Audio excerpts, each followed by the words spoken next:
Hello, I'm Jo. Hello, I'm Jane, and together we're MacLennan Norman. When a client comes to us with a business issue, the first thing we do is spend all the time that's needed with the client to really talk through what that issue is, to sound out as many parts of the business as we need to fully understand what that is.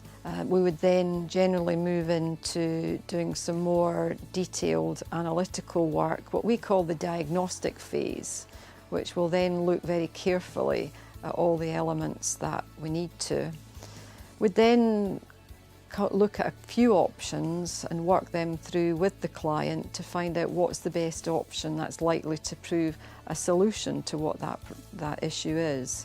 And in there, working with them and in agreement with them to take that forward through to the active phase, which generally involves working with either small groups, or it could be individuals, or maybe bigger parts of the organisation, which has taken them through the change process.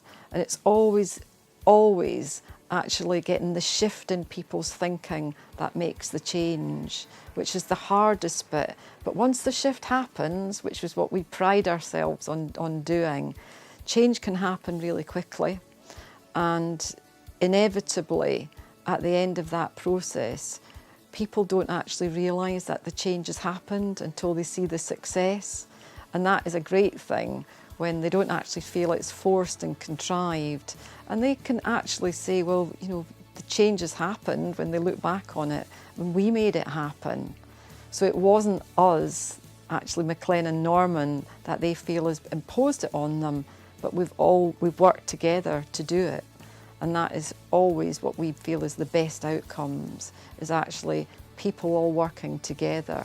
So we shift that thinking and achieve the change and the outcomes that are needed.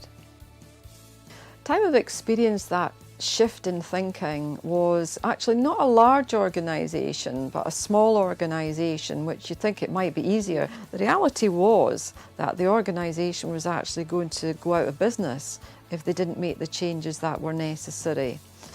So we worked with them in a couple of small workshops, which actually began to make them realise that, if we don't do this, then maybe we won't be here in our comfy existence. We then had to take them through the fear of, oh my goodness, things might, we might have to close down. And it was actually to get them to think, well, no, we could actually, go on and be bigger and better than we are at the moment. So it was working with them, work out the solution. In actual fact, looking back now and seeing where they are, which they're probably doubled in size now, and they're all extremely happy in what they do, very positive, very creative. I actually dropped in on them recently just for a coffee and a catch-up, and they were so strategically and future focused that you wouldn't have thought that they were the same organisation that we'd worked with not so long ago. And that was a great outcome. And that was the shift that they had done in their own thinking. They could see a much different future for themselves and for the organisation.